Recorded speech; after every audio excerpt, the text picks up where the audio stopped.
Hey guys, it's Daniel Faust, Learn and Live, and we are summarizing this week with our topic. Have you guys been listening? If you haven't, go back, watch our other videos. So we are in the bedroom, and we're on our last portion of our talk. There we go. We're on our last portion of our talk, bedroom. Let's talk dirty, part 5. And if you haven't watched, we're not talking about sex, because sex is clean compared to this topic that we're talking about.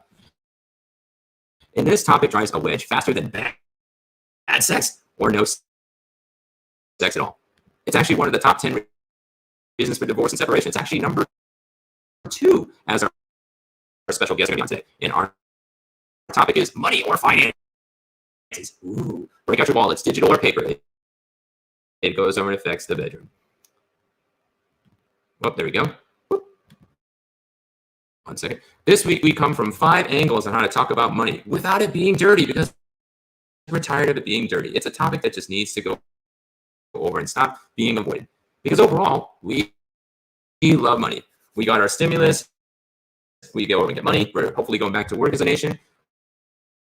We need to go over and to thrive, but we don't need to avoid the topic in our marriage, because if we do, it goes over and destroys us. Because tonight we're bringing in our special guest from MetoWelove, Connell and Rhonda, discussing how to clean up your dirty sheets. Thank you, Connell and Rhonda, for joining. Thank you for having us. Thank you. We appreciate it. Yeah, you're welcome. So we're going to buckle up for a bumpy ride, and Connell and Rhonda are going to manage this bumpy ride. They're going to bring the topic about don't sleep on dirty sheets. I mean, I tend to probably not change them as often as I should. So, but what are you talking about? I mean, dirty sheets. Yeah. So when we're talking about dirty sheets, we're talking about your balance sheets, yes, your ledger sheets, your expense sheets. You better not sleep on them, right? And we have a habit, especially as married couples, to have where we tend to want to push it off to the side, want to go to sleep on it. Maybe like, oh, I'll deal with it later. And then that's when credit card debt piles up, right, when bills start to line up. And then next thing we know, we have this big problem and we don't know how to get through it. And we don't know how to get through it together, you know? Right, because most couples tend to, obviously, when you're coming together, you're joining a union, you're also joining finances. Mm-hmm. And in some cases, it's hard to have that conversation where you still tend to think, well, these are my bills, this is my debt, versus let's knock this out together. So you're still accumulating credit debt on your own credit card per se, and not making the other person aware. And vice versa. When it's tough to have these conversations, especially if you didn't do it initially in the beginning, which is what we definitely suggest. When you're dating is the best and proper time to start having these financial conversations, because I mean, it's important. I knew Rhonda's credit score like 6 months into our relationship. Yep, and that wasn't a bad thing. We need to know what we're setting ourselves up for the future, or we need to know what we need to do to set ourselves up for the future. Right. And to give you even more, you know, my husband and I, we are premarital coaches, and we do it with our church ministry. Right. We've been doing it about 12 years now. And in that time period, we've seen a lot of couples. We've mentored couples that are in their 60s, 70s. We've also had couples that are in their early 20s and so on. I mean, we've had our youngest couple was 19. You know, we've had quite a few couples, and we've seen all type of, you know, possibilities and scenarios that can happen with your relationship. And we're all about building that foundation at the very beginning. And that's how we came to our name. You know, like if you think of, if you're going to, I hate to say this, but if you're at someone's funeral and someone is talking about them, and they always talk about, you know, that beginning of their life. So they'll start with the sun, you know, the sunrise of their relationship, and then they talk about the sunset. They never talk about the stuff in between. And it's such a transition to get from being one person, me, to 2 people, we. And you have to prepare for that. And if you're not talking about it in your finances on a regular basis, you're talking dirty and not in a good way. You're right about that. And that's the thing. It psychologically takes 10 years to go from I or me to we. And then you add other brokenness on there. So if you have financial indebtedness, emotional brokenness, sexual sin, whatever it is, then you're adding another 10 years on the clock. Why bring in more brokenness beforehand? Be like, hey, $90,000 in debt. It's another 10 years to we. so right. You're absolutely right. You're right. But you got to watch those statements, right? Yeah, like we want to get away from the I statements and talk about the we, because obviously when you come together, whatever you have, I have, and vice versa. Because we didn't sign a prenup because we both came into this situation with the pennies we had. Yeah, we had nothing, and now we got a couple quarters to rub together. Yeah, but it's all about building something. Yeah. So that's the main goal. And if you start using those statements, like you got to stay away from statements that say me, my, or I, anything like that. Literally kills financial intimacy in your relationship. And a lot of people don't know, if you have a strong communicational base, then that will come on into your finances. And then you actually will have more connection with one another if you guys are financially strong, right? And what I mean by that is if you're building together, if you're growing together, if you have something established together, it just brings some type of connectivity. It's that one foundational point in your life. It's those mile markers in marriage that you need. But if you say something like, that's my house, those are that's my stuff, don't move it, I pay those bills. You say something like that, that just completely disarms your mate and makes them feel like they're devalued. Agree, because there's actually really something profound about saying we did this together. Yes, I love it. Say that. For instance, we built this house together. I didn't get to pick much in it, but I was there when the concept was kind of put on the table. But are you seeing my studio right now? Really? Come on. I need your studio right now. I'll take the we studio right now. Yeah, that's right. And it does. It goes a long way. And so we always tell everybody, the other thing too that I've noticed that has been a big issue, especially with the couples that we deal with. Like I said, we deal with about 40 couples for about 13 weeks, twice a year. Ooh, and that's a big load. Yeah, it is, but we're passionate about marriage. We're passionate about love. We literally love love. And so in order for it to really flourish and for you to grow, you have to talk about those things that you don't want to talk to. You got to get comfortable with the uncomfortable. Say that. And I love what you're doing, how you're talking about this, and why we say you want to have clean sheets. So if you say I to your mate, the first thing they hear is I owe you, like they go, okay, I owe you, and they don't feel like it's something that you guys did together. It's not a we, it's not a together, it's not a us, And so they're like, oh, okay, so then if that means if I owe you, then that means I own you, And so instead of, you don't want to feel like property, you want to feel like, who wants to be a trophy piece? You want to be the piece that built everything and that housed all the trophies for your marriage, Yeah, that makes a lot of sense. So let's go into that a bit. What about these dirty sheets? How do we get rid of them? Because I just go throw them in the wash on Saturday off base. But I mean, for these types of sheets, I'm pretty sure you don't just go throw them in there and that's it. No. I mean, first and foremost, it's just communication. You really have to come together and really pretty much lay it all out there on the line. Like, I've got such and such student debt. I've got this outstanding credit card debt, car payment. I mean, a payday loan. I mean, what else? Child support. If you have child support, if you have alimony support, what if you got guilty pleasures? What if it's something that you like getting on the regular basis? Starbucks. What if it's Starbucks, but it adds up? You didn't recognize that $5 every single day added up to let's say $200 or $300 in a month, but that could have paid down some type of debt that you had in your background. It's so much the to lottery. It. Yeah. People love to gamble. They do. They go for that jackpot. You got to leave nothing unturned. You got to talk about every possible thing. And then when you lay out everything on your sheets, you would think it would get dirty, but it will get dirty if you leave them there. You know what I'm saying? If you just leave all that stuff out there and you never say it to your mate, if you never get them involved, if you guys don't walk into it as a joint partnership, there is no way that you can do it alone. And we've seen a lot of marriages survive with debt. We've seen a lot of them survive, but we haven't seen many thrive.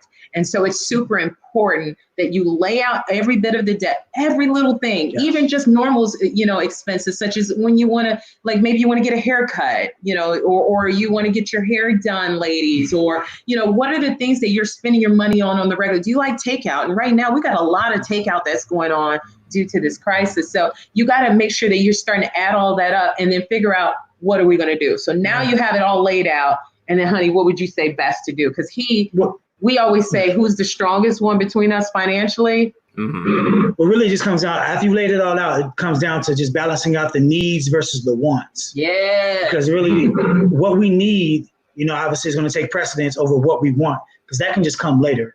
Because really, you can budget a want in at some point for the fact you're accommodating all your needs first, and then the money you're setting aside can go towards a want later. Yeah. So you can prioritize those wants as well later, but focus on the needs, focus on the household and what we need to do in our household to kind of sustain it, and then just go from there. And then you can really start knocking out certain bills. Like for instance, when we were young in our marriage, we had I had a little bit of credit card debt. So what I eventually end up doing is getting a card with interest free for say like 18 months. And I'll transfer like maybe 1 or 2 cards to that and just start making double payments, knocking out. And even Rhonda would actually help me pay towards it as well. Just kind of knocking it out. And then by the time the 18 months is up, let's say it's like maybe 1,000 or so left, maybe tax money can go towards it. Yeah. Or maybe we'll roll it over to another interest-free card. Because the interest-free, until you pay it off. Right. Because you're basically trying to minimize, at the same time maximize what you can really do. Because obviously you want to lower that interest on some of those cards by utilizing those interest-free cards that you may be able to take advantage of and things of that nature. Right. So really it's about just kind of finding the lanes and your avenues that you can kind of work in between to kind of start knocking certain debts and just things down. Right. And I will tell you that even before you do all of that, even before you lay it out, and we talk about this all the time, our mentors taught us it, but it's super important. We drive it all the way down. If you're 2 people and I'm a strong one all by myself, I'm bad all by myself as Rhonda, right? And my husband is bad all by himself as Connell. We're both 2 strong ones. We didn't come in here 50%. Right. If you come in 50%, you're a broken individual, like what you said, Daniel. Right. And so you got to come in here completely whole, 100%, one person. Mm-hmm. But when we stand next to each other, if he's a 1 and I'm a 1, we are now an 11. And so we put that 11 up, right? But if my husband is stronger in finances and determining how to lower our debt, then we will just change up the order of who is going to be leading. And our value never changes. Our intrinsic value never changes. We're still an 11, right? We're still strong 1, he's strong, but he's just in the lead in this particular, situation. Right. But if you want someone who's going to go out there and drive opportunities, get more revenue in the bank, then, or network or market, then that would be me. And then I would come back around and then I would switch into that position, never changing our value, just knowing who's stronger at that time. And so a lot of times people walk in and ask their mate to be, hey, who's going to, I'm going to be in charge. I'm going to be in charge. But what if you're not the strongest one, Right. At maintaining your finances? That's actually a very good point, because what happens is people tend to think because you've done it this way for so long that you should continue to do it that way. So if I've done my own for so long by myself, why do I have to give leeway to Rhonda to do it for the both of us if I feel I'm stronger? So it's really about getting your ego out of the way and understanding like what we're really trying to accomplish as well. Right. And that's where that humility, you have to literally pray for humility. Yeah. It is so hard. Sometimes I remember I really thought I was financially sound. Like he went through, I think I walked in with a pretty decent credit score, FICO score. He came in, it was much better, and he topped me, right? And so he was just like, well, I mean, you're doing good, but I'm doing great. So what if we line it up and we do great together? So then she had to get on my level. Yeah, and guess what he did? He built up my credit, and now it's pretty much tied with his. If not, 1 month it was higher, but after that, now he's got his top. So now we're in that really good area because I leaned back and I yielded. And we are Christians at heart, and we believe yield ye one to another out of reverence for the Lord. I'm not stopping. I'm not taking a back seat. I'm just yielding to my husband when he's strong in that area. And then when I'm strong in another area, he yields to me. And we're always moving. Yield doesn't mean stop. It just means move to the side. So, you want to step to the side, not step back, That makes a lot of sense. But I want to expand on that question. Wow, Mecca. All right. So from there, the dirty sheets can be, some people's dirty sheets are just a little stained and other ones are really torn and battered. So you might have a lot of emotional baggage with it. How do you make the other partner feel safe to put all that financial dirty sheets in front of people? Okay. So I mean, you can tackle this, but if not, I can tell you because I went through it with my husband, and I think there was ego, there was things that I was hurt about. And so you tell me. No, I mean, first and foremost, it's about creating a safe place, because basically whatever's said here needs to stay here. Everybody shouldn't be privy to this relationship. Yeah. So everybody shouldn't be privy to our business. So you have some people who go outside the relationship for advice, but this is my best friend and she's my counsel. So I need to come to her for my advice. And that's how it should be, because once people outside of this relationship have your business, they can utilize it to their advantage for good or evil. And they can bring up your finances per se. So first and foremost, it's about creating that safe space where we should be able to talk about this. Whatever's said here is going to stay here. No matter what you have going on, no matter how much, since we're talking about debt, no matter how much debt you have, nothing's going to make me stop loving you. Nothing's going to make me stop caring for you. It's just something we got to take care of, because we're in this for the long haul. So I say first and foremost, it starts with a safe place where they tear down that wall and be able to kind of just be forthcoming, because certain people can't be forthcoming about this, because if you've been this way your whole life and you've established this debt over a course of, like, say 20 years, it's just hard to just let somebody in. Because if you think about it, online, we're our best selves. We're putting out a representative of our best selves. We're filtered. Right. So people don't know what's really going on. Right. So in this relationship, you have to be unfiltered.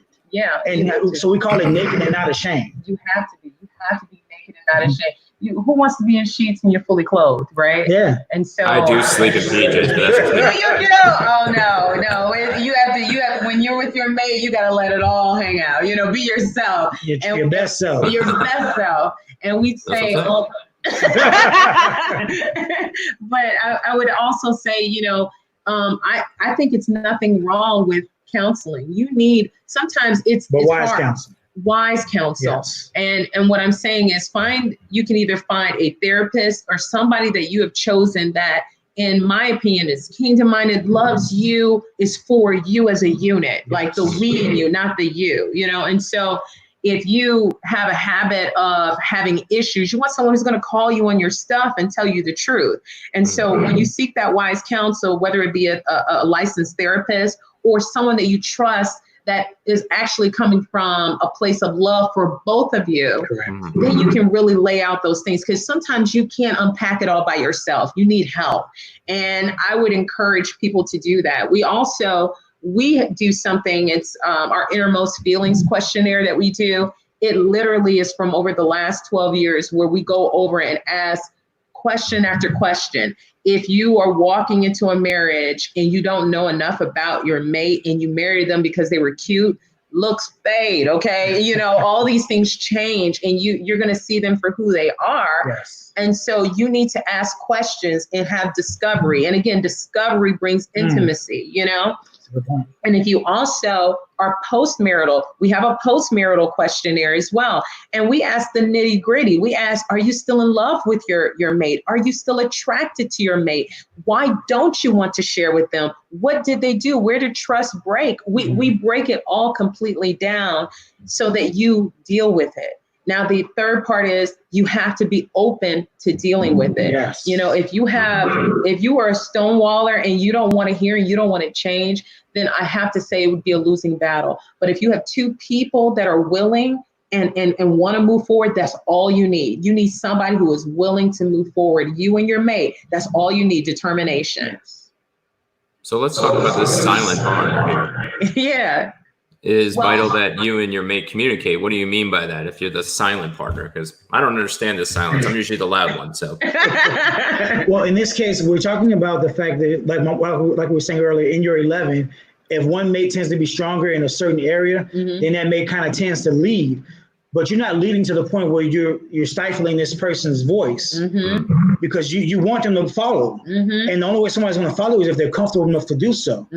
Because if they feel like you're leading them down the wrong path, they might not say anything, but they're not going to go as well. Right. So they want to know the plan, and they want to know how we're going to get there.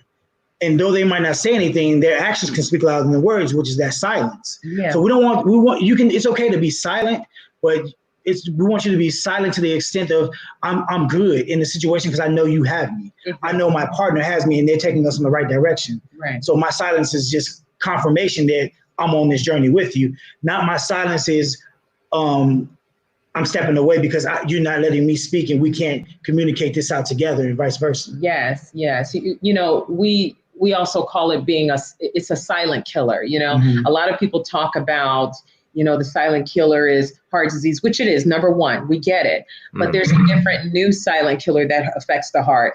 And that's when you feel emotionally broken. That's when it's an emotional divorce that's beginning. That's when there's these invisible walls that are building up between you and your mate. And that happens when that person does not feel heard, when they don't feel like their points are being, you know, received, and that you're shutting them down at every turn. When you do that, then they will start to, you know, disconnect. They will start not to get involved. They won't tell you what needs to happen.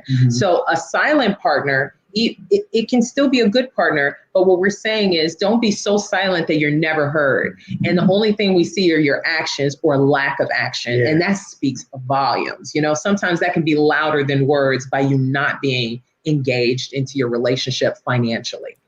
Yep. The teapot will blow. It's going to come out one way or the other. It definitely does. Yeah. So let's talk about this joint venture, business venture, because it sounds like you're saying that you guys view marriage as a business and a side of as a joint venture. So it's not just the 1 and 1, it's the 11, but it's actually joint business venture. So what do you mean by that? Like that? Right. Now you're coming together, right? So it's one of those, but go ahead, honey, go ahead. But no, for the most part, it's basically just referring to the fact that you're coming together to benefit something or somebody or this world. And you're coming together because you're meant to, and this isn't a hostile takeover. But I'm not coming together to stifle her voice and shut her down. I'm here to just I'm here to exemplify that. I'm here to grow her where she can flourish even more. Like I want to be her biggest. I want to be her biggest coach, cheerleader, and whatever else I can do, and vice versa. So that's why it's a joint venture, because we're going to grow this business of our marriage. And we're going to take. This is going to be a Fortune 500 company right here. So you better get in while the stock is hot. And and you got to invest. You got to invest. That's you already say that. I love that. But the other thing I would say too, just to add on to that, additionally, is this: that you are responsible for everything that happens. If you walk into a relationship, and it goes back to what we were talking about earlier, if that's mine, or don't talk to me about my stuff, or I got this, if you have that I mentality, right, instead of that we mentality, you will start to disconnect from how the funds come back into your relationship. You have to understand that you are 100%. We don't do 50-50 partnerships. We are 100-100. We're 100% in. And so you're responsible for every dollar that comes into your household. And you're also equally responsible for every dollar that comes out of your household. So all money is ours. It's no yours or mine, it's ours, you know? And so that's what we mean by it too. Like, you want to look at it together. Anything that comes into this household, we're working at it together, because we view marriage as a ministry, you know? And it's like, if you're coming together, you have to make sure that when you make that impact on this world, that you're coming back with something. You know, I truly believe that God wants a return on his investment, and he's invested in us. And so we got to return it by giving out so much love in the world that we make marriage look good. And that's our goal. We want people to look at it and want to do it and do it well, you know? That's really awesome. You had some challenge questions that you gave me. Let's go into those. Okay. So the first question is, you want a marital merger or a hostile takeover? So what's the vision of a marital merger compared to a hostile takeover? Can you give like a story example on what that looks like? Yeah. So we had, in particular, like I said, we have quite a few couples that come into our class, and we, in this particular season, we called it our hell season, because I think every possible scenario that could happen, either from a communication standpoint, financially, to intimacy, it was the top 5 reasons for divorce were all in that class. And we were trying to, and at that point, I think we were doing the class for about 8 weeks. 6 to 8 weeks. And after doing that class, we recognized that we needed to dedicate just classes simply based upon only communication, and classes only based on finances, because it was literally ripping marriages apart. So when we saw the marital merger standpoint, we had a couple that were in their 60s that the the wife in the situation moved out to the area where we live to be with this man that she had known many years ago. Mm-hmm. And in that time period, she had given up, pretty much her home. She gave up all of her everything, her standing and everything where she lived in order to be with this gentleman and to marry him.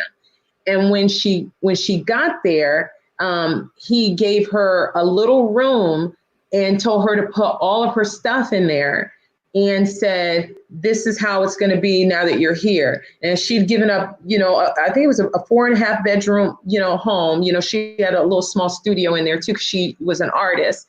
And so she gave up everything and came there. And then he said that she could be in this little room and then all the other things stayed the same. And so to us, that was a takeover, like we were like, oh my goodness.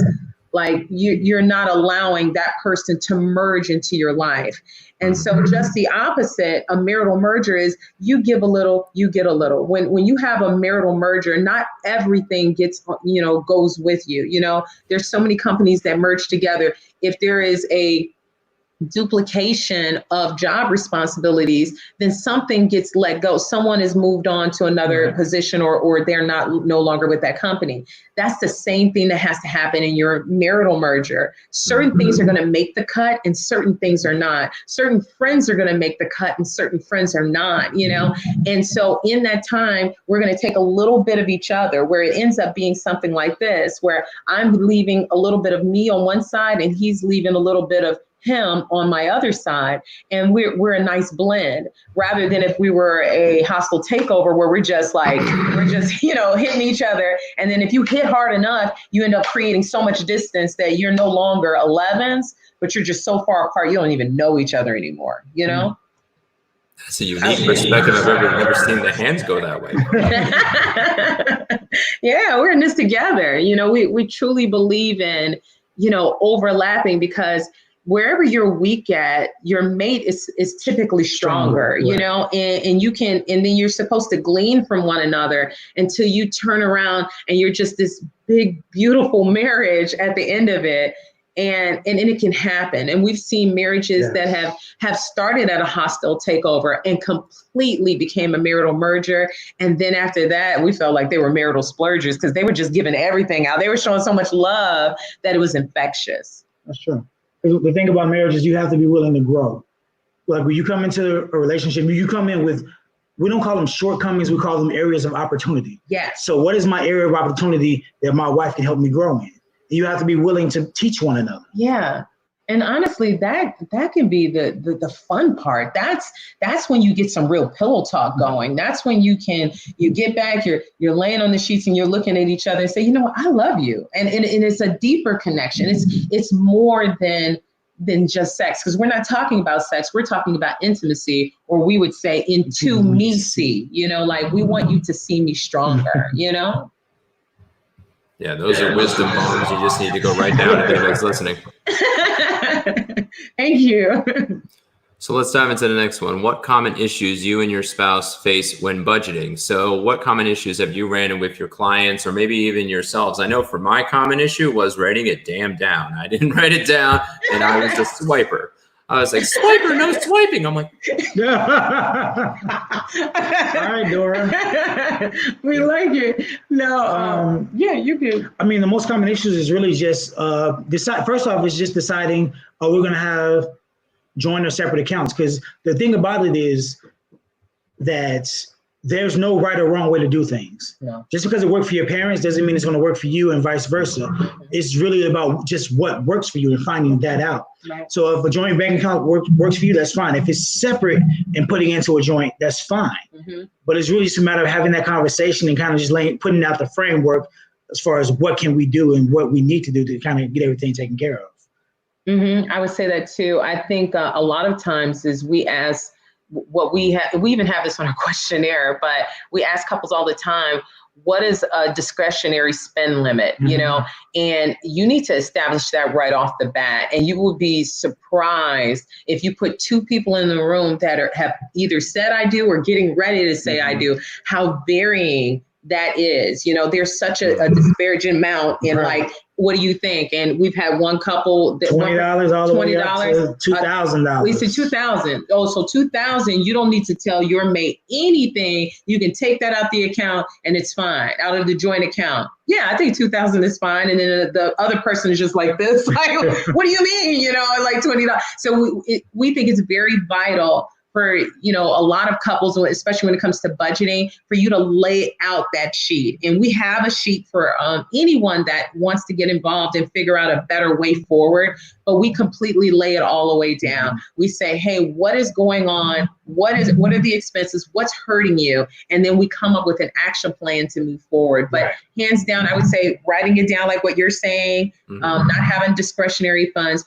or not really understanding the communication process that needs to happen. Like, hey, I'm getting ready to pay this bill on this day, so it's going to come out the joint account. We're going to drop down from, a $900 or $1,000 balance. Now we're going to be at $800 balance, and then just getting them prepared. So, and then every time you're making a spend, doing so, and even having the alerts on your phones. Like we have joint alerts. So if there's a spend that comes out of the account, that we see each other's expenses or expenditures that come out, and we're prepared. And so we go, okay, well, we know this bill's getting ready to come. So we're not going to be spending anything on anything, extravagant during this season. Right. It's just about that and checks and balances. Right. So Daniel, if you didn't hear anything, just hear that you can never, ever, ever over communicate. Oh, never. You can never, ever over communicate. Say it all. You might have thought I repeated it twice. Do it again. Yeah. You say that, but I have jokes about that one. Because my wife, like the average woman speaks 50,000 words. Average woman speaks 100,000 words. The average man speaks 50,000 words. I speak about 200,000. So I speak for both of us. Yeah. But that's what I'm saying. I can over communicate. But I understand the concept. So everybody that's listening, it's like most of us don't speak enough. We just grunt and we just give eyes, and we're communicating here. And we're not communicating with this. Yeah. Well, 60% of our communication is nonverbal.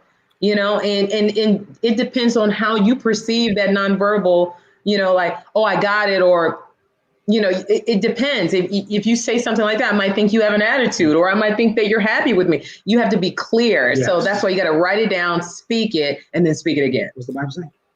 Write the vision. Write the vision down and make it plain. And we're losing more of that each and every day. So when we go to text messages, about 8 billion a day, last numbers I looked up, it's like 82% is tone and 18% is words. Yes, we increased the words, but we assume it's like, oh, you were a beep beep. And I'm like, no, I didn't even mean that. And we assume the attitude. So definitely in communication, it's like my recommendation is if you're gonna do this financial stuff or any conversation, it's got to be at least video or face-to-face, because you might not perceive their heart right way. They'd be like, I spent $200. And be like, you just spent this to hurt me. I'm like, no, I spent this because I had to. And I'm like, it's like, and I even had that last night with a conversation. I'm like, I tried to budget this point, and then it's like, all right, this was coming out. And I said, hey, from this account, can I take it? She's like, fine. And then she was offended by something else. And I was like, wow, because sometimes we even in financial communication, we might be hurt from something else. Someone brings up a financial communication, then it's a heart hurt, and you have to deal with the heart hurt to get back to like, can I actually take the money now? I'll be okay. It's You're so right. You're so right. You have to deal with that. We call those barrier or information roadblocks. Like before the information gets you have to deal with a roadblock from the past. And so you're absolutely right. I love that you said that heart hurt. I'm definitely going to tell that to my students, because that is so important. Because if you're not dealing with it and then you walk into it, you will perceive the message completely different based upon your previous situation. Right. And my husband checked me on it one time. Remember because he was, what did you say to me? Oh, it was so. It was only one time. It was just one time. One time. It was spiritually sexy. Go ahead, tell him. So I said, stop cheating on your future with your past. Yeah. Which basically means stop bringing up all past hurts when they had nothing to do with me. And I'm just trying to push us on to this future that we're trying to establish. So stop cheating on your future with your past. Oh, I love that. And then I was like, okay, I'll marry you. That's what I said. You guys need to get a quote book and start writing this stuff down. Thank you. All right, so let's get into the next piece, and then we're going to go summarize about your offer. If everybody's been watching, there's been a ticker at the bottom, and we're going to talk about that at the end. But who has the stronger financial acumen? I'm hoping I pronounce that word, acumen, whatever word. Acumen, you said it. Acumen, see, between the two of you. So that word is like foreign to me. I'm a dictionary guy, and I'm like, what does that mean? And how do you know? It's like, who's the financial superhero? Do you just flex bigger muscles? I mean, what do you do? Yes. Who's the stronger one, right? But how do you determine that? Like, how do you determine that type of thing? Because for me, I do numbers in my head, but I'm like Dora the Swiper. I'm like, am I the better person? Really, it's really about who's been doing it the longest and been doing it the right way. Let me correct myself. Yeah. So you can actually just look at each other's financial situation and really determine who's got the better acumen, and then just kind of go from there. And then really, it's not even so much about you having the better acumen, because once you, depending on who does have it, it's about teaching that other person as well to have that same financial savviness, because that's what you really want in the end, because you never want to feel like it's just all on you to get it done. You want to be able to share this, not so much burden, but share this responsibility with each other. That way, you're both accountable for it, and you're both getting it done, and you both are. So like another business owner, you're both invested in the outcome of what's going to take place. Yeah, and I think what we did too is we did pros and cons. Like my husband said, we laid out the sheet of what was going on. We looked at each other's credit. We looked at what was our carryover debt. We looked at our school loans. We looked at everything. We laid it completely down. Then we looked at what was our frequency of payments, like who was paying. Were you paying the minimum? If you paid the minimum, it was a disqualifier. And so that person was the one that moved up forward, and that person in that case was, my husband, like Hanel was like, okay, so I don't just pay the minimum. And then we looked at what our credit debt ratio was too. So like if you had a credit card and had $6,000 on it, and if I spent up to half that budget, if it was at $3,000, then, I have a little bit more, financial acumen available or revolving credit line available. But if I was maxed out, then he would take over. And that's how we really figured it out. We laid it out. And then the other part of it is you got to ask someone, the person, are you willing to do this? Do you want to do this? And if you want to do this, you're doing this for us.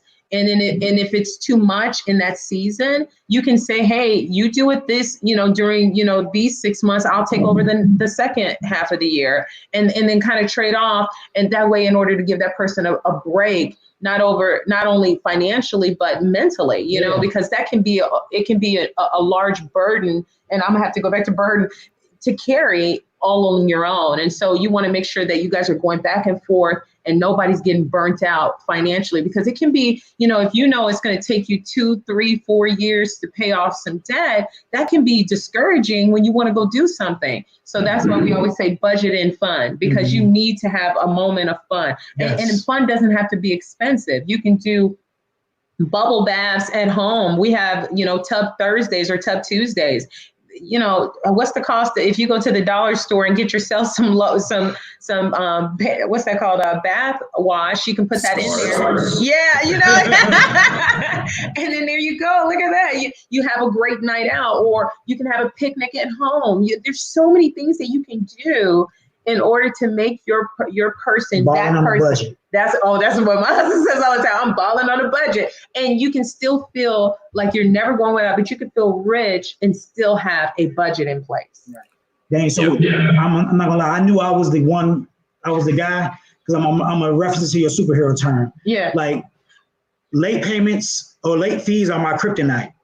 So the first time I saw her with a late fee, like it literally, like it turned me green. And I was like, okay, but I'm gonna pay it and then do 2, 3, He cut that out. And so now I started making sure I lined everything up, and I just took it all over, because why give them more money if you don't have to? They want you to be late. Pay early. And he put that in my head. And so now I talk about like, why give them an extra? Or he added it up. Remember when he added it up over a year for me to show me how much money we were losing. And he was like, what could you have bought with that? What could you have bought with this? And he just really, he gave me the why behind it all. And that helped me. And now I find myself, I think I do it now more than him sometimes. I'm like, where we at? I'm ahead of it. And I just feel like then it became synergy. And then we got so much closer. I just felt like our intimacy got so much closer because there was nothing that we were hiding. Everything was laid out. And then I just felt every time we conquered something, it just felt so gratifying, you know, even with our kids' college funds, like gratification, like when we're putting stuff together for them and for the next generation. It just, I just felt safe. I felt protected. And that's what every marriage really wants. And we started off rocky, but God got us all the way over there, and now we're there, you know, So that term is called spiritually sexy. That's how she looked at me. Yeah. Spiritually Well, sexy. that's why you look Tub for Tub Tuesday. There you go. See, you already know. He's bad. He's mischievous. You have fun with your wife. I can tell right now. Not in my tub. My tub's too small. It has that whole little, you know. Then you take a shower, you know, shower Saturdays, you know. There you go. Yeah. Should be shower every day. What are you talking about? Shower Saturdays as a couple. That's what I meant. Every day. Oh, okay, that's what I'm saying. yes. It should be every day. There you go. Yes, I like that. So those are awesome questions that you clarified on. Now let's get into the superhero challenge and what you guys offered us. So the superhero challenge, if you guys been watching the entire week, going over and talking about Let's Talk Dirty. We got dirty with different versions of your money. We just dived in many different angles. Yeah. Now we want you to take it to your bedroom. Take some time in the bedroom this weekend to discuss it before the filth takes over your whole house. Because that's what it does in finances. It literally it explodes. I've been almost homeless 3 times, so I know it can get filthy really, really quick. You know, you might have a, low credit score. I'll probably beat you. But anyway, in that regard, I don't want you to beat me. You know what I'm saying? So don't go over and have the filth at that point. So if you're that low, I'm going to have to resuscitate you. And that's just not right. So let's go home. Let's not get down to that point, and let's go over and thrive and take that conversation and make it feel clean and comfortable. And then you can have Tub Tuesday, shower Saturday, whatever day you want to have.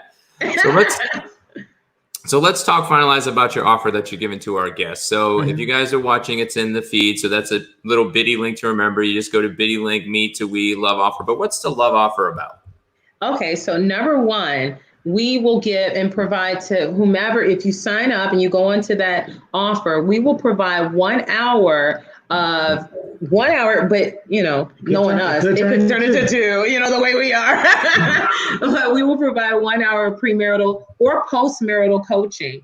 And we have a group of individuals that we work with from every season of marriage. So we have couples that have been married 15 years, 20 years. We have a couple that's 45 and another one is 52. And each season can teach you something. And we are talking about leveling up in your relationship. So we will give you 1 hour of level up time, because if you've been married 10 years, you haven't been married 11 yet. So let's prepare you for 11 and 15 and 20 on. So we'll have that for 1 hour. The second thing is that we will have what we call a marital expense planning sheet. It's a clean sheet document, right? Because we want you to sleep on clean sheets, okay? Exactly. We want it to be good, And so we have a document that we will walk you through, and we will lay it all out. There's no judgment there. There is always hope. You can always turn it back around. We were at one point where they were talking about taking our house from us because they weren't receiving payments when we knew good and well we were. We were all the way there and scared to death. And then in a matter of months, God completely turned that around, and we had what we needed, and we ended up getting and building our own house. And so that's cool. It can happen. I'm telling you, please don't. If you are in doubt, if you are in despair, kick that out, because that has no place where we're going to go. So faith without words. We want you to have the faith. We got the works. We'll work with you, but you better have the faith. That's all we need, right? And then the third thing is we have an innermost feelings questionnaire. It's about, like what we talked about earlier, it's about 134 questions. And we will get down into the nitty gritty, in the city, all right, of your marriage. And we will show you where there are some, weaker points, or what we call areas of opportunity, because we want you to employ your marriage. We want you to put your marriage to work, because we're equal opportunity employers, okay?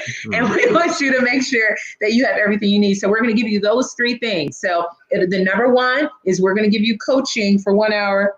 Maybe 2 if you sign up right away. 1 hour of power, maybe 2.